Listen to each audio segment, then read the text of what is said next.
నమస్తే, మీరు చూస్తుంది తెలుగు రైతుబడి. నా పేరు రాజేందర్ రెడ్డి. ఈరోజు మనతో పాటు ఈ మధ్య కాలంలోనే గేదెలతోటి డైరీ మొదలుపెట్టి ఇటీవల ఆవులను కూడా కొనుగోలు చేసిన డైరీ ఫార్మర్ గౌరీ మచ్చయ్య గారు ఉన్నారు. వారి ఊరు లక్ష్మీదేవిపల్లి గ్రామం, గోపాలపేట మండలం, వనపర్తి జిల్లా పరిధిలో ఉంటుంది. గతంలో ఈ ప్రాంతం అంతా కూడా మహబూబ్ నగర్ జిల్లా పరిధిలో భాగంగా ఉండేది. గౌరీ మచ్చయ్య గారు మొత్తం ఒక 5-6 గేదెలు పెంచుతున్నారు. దాంతోపాటుగా ఒక 3 ఆవులు కూడా ఈ మధ్యనే కొనుగోలు చేశామని చెప్పారు. ఈ డైరీ షెడ్ మొత్తం కూడా వీళ్ళకు దళిత బంధు స్కీమ్ ద్వారా వచ్చిన నిధులతోటి ఏర్పాటు చేసుకున్నాము. ముందుగా గేదెల్ని కొనుక్కున్నామని చెప్పారు. ఆ గేదెల ద్వారా వచ్చిన లాభంతో ఇటీవలే ఈ జెర్సీ అయితేనేంది, తర్వాత 2-3 రకాల ఆవులను వీళ్ళు కొనుగోలు చేశారు.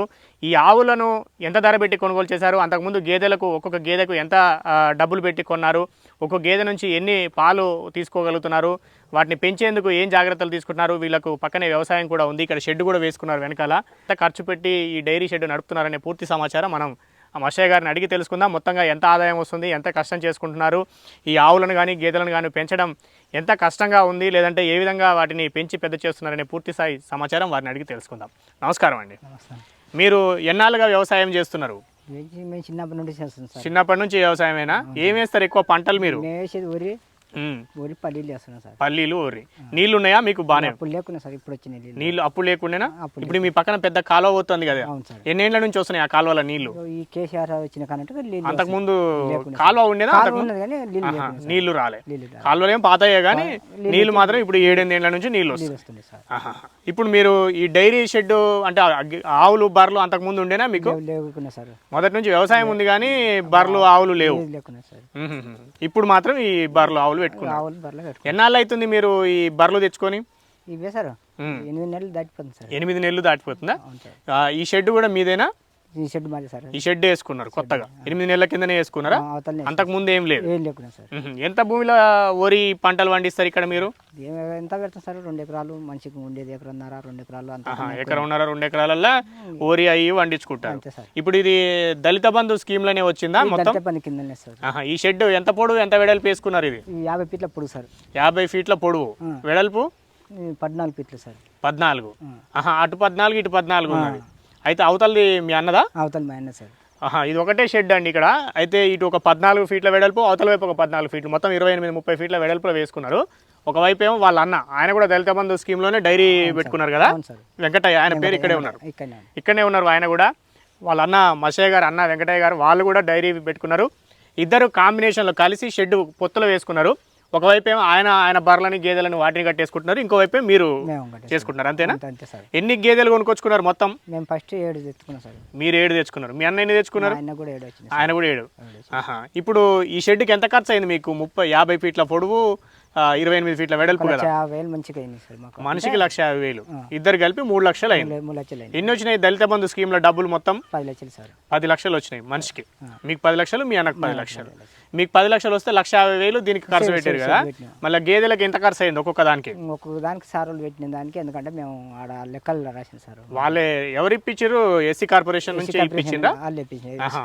ఎక్కడ తెచ్చుకున్నారు ఈ గేదెలన్నీ కూడా? తమిళనాడు సార్. తమిళనాడు. మీరు పోయినరా? మిమ్మల్ని కూడా తీసుకుపోయినరా? మీ అన్న కూడా వచ్చిండ్రా? ఇద్దరు పోయి చూసుకొని తెచ్చుకున్నారు. ఏం జాతి గేదెలు అవన్నీ కూడా? ఎక్కువ కొన్ని ముర్ర జాతి ఉన్నాయి. ముర్రా జాతి కొన్ని ఉన్నాయి, మామూలు జాతి 2 ఉన్నాయి. మామూలు జాతి అన్ని. అప్పుడు పాలిచ్చే తెచ్చుకున్నారా? సార్ అక్కడ ఈనమో పైన తెచ్చుకున్నారు. ఇక్కడికి వచ్చినాక ఈయన్ని పాలు. ఇప్పుడు షెడ్ అంటే ఓపెన్ లో బయట కట్టేసుకున్నారు. ఈ ఆవులని ఎప్పుడన్నా వర్షం చినుకులు ఏమైనా పడితేనేమో షెడ్ కింద కట్టేసుకుంటారు. ఇప్పుడు 7 గేదెలు తెచ్చుకున్నారు కదా, 8 నెలలు నుంచి పెంచుతున్నారు. మరి దానికోసం ఏం గడ్డి వేసుకున్నారు మీరు? సొప్ప కింద ఎంత? ఒక 1 ఎకరం వేసుకున్నారా? ఎక్కువ వేసుకున్నారా? 1/2 ఎకరం వేసుకున్నారు. మరి పొద్దుగూకులు ఈ షెడ్లనే కట్టేస్తారా? బయటికి బయటికి ఇడుస్తారా? ఎంతమంది పని చేస్తున్నారు ఈ వ్యవసాయం మీద? అయితే బర్రెలు ఆవులను? 4 ఇదే పని. మేము ఇద్దరం, నేను ఒక బర్రెల కాడ. ఎవరు? మీరు, మీ భార్య, నా కొడుకు, మేము ముగ్గురం ఉంటాం. మేము ముగ్గురం ఇదే పని. నా కొడుకు ఆవుల కాడ ఉంటాడు, నేను బర్రెల కాడికి వస్తాను. ఆవులనేమో బయటికి ఏమి విప్పరు ఈ ఆవులు. ఇన్నే ఉంటాయి ఈ ఆవులు ఎప్పుడు తెచ్చుకున్నారు మళ్ళా? ఈ ఆవులు మొన్న అంతే 2 నెలల కిందనే తెచ్చాం సార్ నెల 2 నెలల కిందనే తెచ్చుకున్నారా? 3 ఉన్నాయి ఆడోటి డ్యూటీ ఒకటి. అవును సార్ 3 ఆవులు. ఏంటి అన్నట్టు ఇప్పుడు ఇది హెచ్ఎఫ్ చెప్పు సార్ ఇవి అది జెర్సీ అవి 2 అవి రెండేమో జెర్సీ ఆవులు, ఇదేమో హెచ్ఎఫ్ ఆవు. ఇవి ఎక్కడ తెచ్చుకున్నారు ఈ ఆవులు? ఇక్కడ పొంగనూరు దగ్గర పోయినా సార్ పుంగనూరు చిత్తూరు జిల్లాకు అక్కడ పోయి తెచ్చుకున్నారు. ఎంతెంత పడ్డది ధర వీటికి ఒక్కొక్క దానికి? అది ఇక్కడనే తెచ్చిన సార్ తూర్పు తెచ్చిన. ఏదా జెర్సీ ఆవు అక్కడ అది ఎంత పడ్డది? అది 70,000 పడదు సార్. 70,000. ఇది హెచ్ఎఫ్ ఎంత పడ్డది? ఇది 2 కలిసి లెంక మీద పడదు సార్. జతలో తెచ్చుకున్నారు. లెంక మీద పెట్టి తెచ్చినాం. ఎంత పడ్డాయి 2 కలిపి? 1,40,000. ఏదైనా ఒక్కొక్కటి 70,000 పడ్డది. ఇప్పుడు పాలు ఇస్తున్నాయా? 3 ఇస్తున్నాయా? 3 ఇస్తుంది సార్. కాకపోతే అది తగ్గింది సార్. ఏది ఎర్రావు మొన్న ఏమైనా కట్టినది మళ్ళా కట్టిందా? ఓకే. ఇప్పుడు విన్నట్టు కదా పాలు పిన్నా సార్. ఎన్నైనా ఈ రోజుకు మీకు? ఎన్ని లీటర్లు అది క్యాన్ మీది? 10 సార్. 10 లీటర్ల? దీని నిండా అయినట్టున్నాయి కదా దాదాపు 10 లీటర్ల పాలు అయినాయి ఈ రోజుకు. ఆవు పాలు. బర్రెలు ఎన్ని అవుతున్నాయి? బర్రె 12-14 వస్తాయి సార్. 12-14 లీటర్లు వస్తాయి. ఇప్పుడు మరి మీకు 10 లక్షలతోటి సరిపోయినాయా? అప్పుడు 7 బర్రెలు కొనుక్కొచ్చుకున్నారు, షెడ్ వేసుకున్నారు, 1,50,000 పెట్టి. సరిపోయినాయి సార్ మాకు. దాని సరిపోయినాయా? మళ్ళీ ఇప్పుడు ఇవన్నీ ఎక్కడికి వెళ్ళి వచ్చినాయి మళ్ళీ డబ్బులు? మళ్ళీ ఎందుకంటే మేము స్వతహాగా ఏం చేసినట్టు ఇంకా ఊరికే ఖర్చు ఎందుకని మేము ఏది ఆ బర్రెల పాలు అమ్ముకుంటే వచ్చిన పైసలు అవి ఎందుకంటే రుచి పోకుండా తెచ్చుకున్నాం. అదేలే ఇప్పుడు ఆల్రెడీ వాటికాడ పని చేడుతున్నారు మనుషులు. మళ్ళీ ఇవి ఎందుకని మేము కూడా తెచ్చుకున్నాం సార్. అదే వేరే పని ఎందుకు చేసుకోవాలి, వీటికే ఇంకా 3-4 ఇవి పెంచుకుందామని ఇవి తెచ్చుకున్నాం. మంచిగానే ఉందా మరి ఆదాయం మీకు? మంచిగా ఉంది సార్. కష్టం పెరగలే మరి? అంతకు ముందుకు ఉన్న దానికంటే బాగా కష్టం పెరిగిందా? కష్టం ఏం పెరగలేదు సార్, ఇంకా కష్టం తగ్గుతుంది. అంతేనా? సరిపోయినాయా? ఇంకా మీకు ఏమైనా చేతులకి వెళ్ళి తగిలినాయా? ఏం తగ్గలేదా? ఇప్పుడైతే ఆ దాని మీద మిగిలిన పైసలతోటి ఈ ఆవులు తెచ్చుకున్నాం. ఆవులు తెచ్చుకుని ఆ పాల పైసలు ఇవి మేము ఇన్ని కలిసుకొని మీరు పాల పైసలు మీరు చేతులకి వెళ్ళి కూడా ఇన్ని కలిసుకున్నాం. ఎంత వస్తున్నాయి? ఎన్ని లీటర్లు వస్తారు పాలు? బర్రెల పాలు మొన్న ఎందుకంటే తగ్గినాయి సార్. బర్రెలు కూడా కట్టేసి 8 నెలలు అవుతున్నాయి కాబట్టి తగ్గినాయి సార్. చాలా తగ్గిపోయాయి.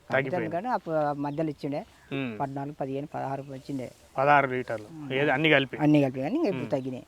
ఎంత పడుతుంది బర్రెల పాలకు లీటర్కు ధర మీకు? పడుతుంది సార్. కేంద్రానికి వస్తారా ఊర్లో ఎవరికైనా? కేంద్రానికి వస్తారు. కేంద్రానికి వస్తాయి. 50 రూపాయలు పడుతున్నాయి. ఆవు పాలకు 45 పడుతుంది సార్. తక్కువ పడుతుంది ఆవు పాలకు. ఫ్యాట్ వెన్న శాతం తక్కువ వస్తుంది కాబట్టి తక్కువ పడుతుంది.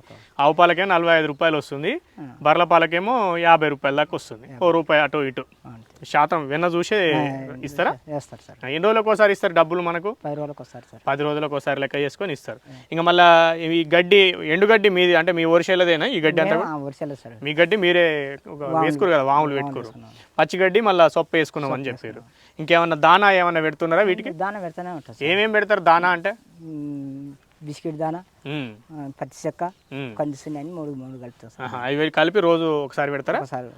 పొద్దున పెడతారు, మాపున పెడతారు. పాలు పిండుకునేది మీరు మీ అబ్బాయా? ఇంతకు ముందు పిండుతారు మీ కొడుకు మీరు పాలు పిండుకుంటారు రోజు? ఆవులు సపరేట్గా, బర్రెలు సపరేట్గా. మీరు ఎవరినైనా పోయి అడిగినరా? వాళ్ళే వచ్చి ఇచ్చిండ్రా మీకు? వాళ్ళే వచ్చి ఇచ్చిండ్రా? దళిత బంధు స్కీమ్ వస్తుంది మీ ఊరికి అని చెప్పి వాళ్ళే వచ్చి. మీరేమైనా కాగితాలు పెట్టుకొని దరఖాస్తు పెట్టుకోలేదు సార్? మాకైతే తెలియదు. ఏం పెట్టలేదా? ఇప్పుడు ఎట్లా వచ్చిందో మాకైతే తెలియదు. సార్ వాళ్ళు వచ్చారు. ఇంకెట్లా మీ ఊరు సెలెక్ట్ అయింది కాబట్టి మీకు ఇచ్చిండ్రు. మీ అన్నకు కూడా ఆయన కూడా బర్లేనా మొత్తం? మళ్ళీ ఆయన ఆవులు కొనుక్కున్నాడా? ఇంకేం కొనుక్కోలే. మీరేమో ఇంతమంది మనుషులను కష్టం చేసుకుంటున్నామని. ఇప్పుడు ఎంతమందికి వచ్చింది మీ ఊర్లో ఇట్లా మొత్తం దళిత బంధు? 9 మందికి వచ్చింది సార్. అందరు ఇట్లనే డైరీ ఫామ్లో పెట్టుకుని ఏం పెట్టుకున్నారు? కోల షెడ్లు వాళ్ళు. ఈ పక్కన కూడా ఇదే వాళ్ళది కోల షెడ్ ఇక్కడ ఉన్నది కదా? మా వాళ్ళది అందరు వాళ్ళే అన్ని ఇవన్నీ. కాకపోతే ఒక 2 ట్రాక్టర్లు 2 ట్రాక్టర్లు పెట్టుకుని ఒక డిసిఎం సుమ్మా పెట్టుకున్నారు సార్. ఏది ఏదైనా కిరాయిలకు కొడతారు? కిరాయిలు ఒకరిద్దరే ట్రాక్టర్లు పెట్టుకున్నారు. మిగిలిన వాళ్ళు ఎక్కువ మంది కోల షెడ్లు పెట్టుకున్నారు. మీరు మాత్రం అన్నదమ్ములు ఇద్దరు డైరీ షెడ్ పెట్టుకున్నారు. మీ తమ్ముడు కూడా ఒక ఆయన కోల షెడ్ పెట్టుకున్నారు. ముగ్గురా మీరు అన్నదమ్ములు? ముగ్గురికి వచ్చినాయా? ముగ్గురికి వచ్చేసి. మీకైతే డైరీ షెడ్ వచ్చింది. మంచిగానే కష్టం చేసుకుంటున్నారు. అంటే ఇది మీ పొలమేనా ఇక్కడ ఉన్నదా? ఇట్లా బాయికాడ ఎట్లాగో అంతకుముందు కూడా రోజు బాయికాడనే ఉండేదా వ్యవసాయం చేసుకుంటా? ఉండేది కానీ ఇంతవరకు పోయేది సార్. ఇప్పుడైతే పోకపోతుంది. తినాలి, పడాలి. అదే ఏమో అప్పుడేమో వచ్చి నీళ్ళు కట్టుకున్నామా చూసుకున్నామా వెళ్ళిపోయేది.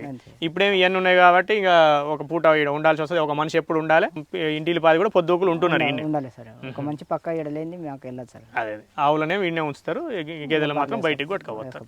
మంచిగానే మరి ఇంతమంది కష్టం చేస్తారు కదా. ఎంత వస్తుంది నెలకు? అన్ని ఖర్చులు మిగులుతున్నాయా? మిగులుతాయి సార్. ఇంకా ఎందుకంటే దానా ఖర్చు అది పోవాలి.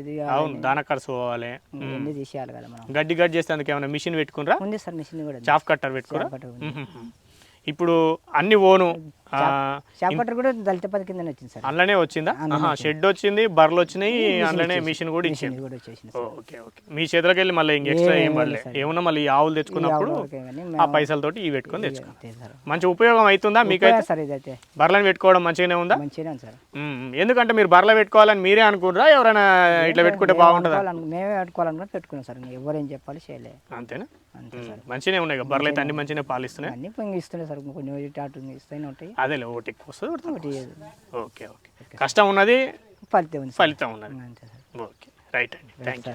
ఇది మషయ్య గారు చెప్తున్నది. వీళ్ళు 8 నెలల క్రితం దళిత బంధు పథకంలో భాగంగా వీళ్ళ ఊరిని ఎంపిక చేశారు. ఇది వనపర్తి జిల్లా పరిధిలోని గోపాలపేట మండలంలో ఉన్న లక్ష్మీదేవిపల్లి గ్రామం ఇది. ఈ మండలంలో ఈ ఊరిని ముందుగా సెలెక్ట్ చేయడంతో ఇక్కడ వాళ్ళకు దళిత బంధు పథకంలో భాగంగా 10 లక్షల రూపాయలు వస్తున్నాయి, మీరు ఏం చేసుకుంటారని అన్నప్పుడు వాళ్ళు మేమే ఆలోచించుకొని ఇట్లా బర్రెలను పెట్టుకుంటే ఆల్రెడీ వ్యవసాయం చేసుకుంటున్నాం, రోజు ఇక్కడే ఉంటున్నాం కాబట్టి దీనికి అనుబంధంగా బర్రెలను పెట్టుకుంటే, డైరీ షెడ్ పెట్టుకుంటే దాని మీద కూడా ఆదాయం తీసుకోవడానికి అవకాశం ఉంటుందన్న ఆలోచనతో అట్లా చేసుకున్నామని చెప్తున్నారు. ఒక 7 గేదెలు, అందులో కొన్ని ముర్రా ఉన్నాయి, కొన్ని మిక్స్డ్ ఉన్నాయి, రకరకాల గేదెలు ఉన్నాయి. అవి తమిళనాడుకు వెళ్ళి వాళ్ళ ఆఫీసర్స్ వచ్చారు, వాళ్ళని తీసుకెళ్ళి మమ్మల్ని కూడా తీసుకెళ్ళి మా సమక్షంలో వాటిని కొనుగోలు చేసి తీసుకొచ్చారని చెప్తున్నారు. వీళ్ళిద్దరు అన్నదమ్ములు, వీళ్ళ అన్నకు కూడా వచ్చింది వెంకటయ్య గారు, ఆయన పేరు మషయ్య గారు. వీళ్ళిద్దరు కూడా ఈ షెడ్ వేసుకున్నారు. 28 అడుగుల వెడల్పు, 50 అడుగుల పొడవు. ఒకవైపు ఒకరు గేదెలు కట్టేసుకునేలాగా, ఇంకో వైపు గేదెలు కట్టేసుకునేలాగా 2 భాగాలుగా దీన్ని వేసుకున్నారు. దీనికోసం ఒక్కొక్కరికి 1,50,000 రూపాయలు ఖర్చు అయిందన్నారు. మిగిలిన ఖర్చులోనే ఒక చాఫ్ కట్టర్ కూడా వచ్చిందంట. మిగిలిన గేదెలు కూడా తెచ్చుకొని వాటిని పెంచుకుంటున్నారు. ఇప్పుడు 8 నెలల నుంచి గేదెలు పెంచుతున్న క్రమంలో వాటి ద్వారా వచ్చిన లాభం అయితేనేది కొంత మేము ఎదురు వేసుకొని ఈ 3 ఆవులు కూడా తెచ్చుకున్నారు. ఇందులో ఒకటేమో జెర్సీ, ఒకటేమో హెచ్ఎఫ్ ఉంది, ఒక 2 జెర్సీ ఆవులు ఉన్నాయి. ఒక్కొక్కటి సుమారు 70,000 రూపాయల ఖర్చుతోటి 2 పుంగనూరు నుంచి తెప్పించుకున్నామన్నారు. ఒక ఆవు ఏమో ఇక్కడ దగ్గరలోనే వేరే ఊర్లో తీసుకొచ్చుకున్నామని చెప్తున్నారు. ఈ ఆవు పాలకు 1 లీటర్కు 45 రూపాయల చొప్పున ధర వస్తుంది. గేదె పాలకైతే 1 లీటర్కు 50 రూపాయల చొప్పున ధర వస్తుంది. పర్వాలేదు, మేము గతంలో కూడా బావి దగ్గరికి వచ్చి రోజు చూసుకొని వెళ్ళేవాళ్ళం. ఇప్పుడేమో ఆవులు గేదెలను ఇవి పెట్టుకున్నాం కాబట్టి ఖచ్చితంగా రాత్రి కూడా ఒకరం ఇక్కడే ఉంటున్నాం, పొద్దుకులు కూడా మేము ఇంటిల్లిపాదం ఇక్కడే ఉండి కష్టం చేసుకొని ఈ ఆవులని గేదెలను పెంచుకుంటున్నామని చెప్తున్నారు. గేదెలనేమో ఉదయం నుంచి సాయంత్రం వరకు ఎక్కడెక్కడైతే బీడు భూములు ఉన్నాయో అక్కడ తిప్పుకొచ్చుకుంటున్నామని చెప్తున్నారు. ఆవులను మాత్రం ఇక్కడ షెడ్ కింద కట్టేసుకొని గడ్డి వేసుకుంటున్నామన్నారు. వీళ్ళకే ఉన్న వరి పొలం నుంచి తీసుకున్న గడ్డిని, ఎండుగడ్డిని వాముగా వేసుకొని దాన్ని ఆహారంగా ఇస్తున్నారు. దాంతోపాటుగా కొంత సూపర్ నేపియర్ వంటి గడ్డి కొంత భూమిలో వేసుకొని దాన్ని పెంచి పచ్చిగడ్డి కూడా వేసుకుంటున్నారు. ఇది కాకుండా రోజుకు 2 సార్లు మొక్కజొన్న పిట్టు ఇట్లాంటివి కలుపుకున్న దానాను కూడా ఉదయం ఒకసారి, సాయంత్రం ఒకసారి 2 సార్లు దానాగా ఇచ్చుకుంటున్నాం అనేది చెప్తున్నారు. కష్టమైతే ఉంది ఇందులో, ఎందుకంటే అంత ఈజీగా అయ్యే పని కాదు. పాలు పితుక్కోవడం కానీ, లేదంటే షెడ్ అంతా క్లీన్ చేసుకోవడం కానీ, ఇవన్నీ చాలా ఉంటాయి. ఇవన్నీ చేసుకోవడము దాంతోపాటుగా కొంత డబ్బులు కూడా వస్తున్నాయి, సంతోషంగానే ఉంది. ఎవరైనా ఎక్కడైనా కొత్తగా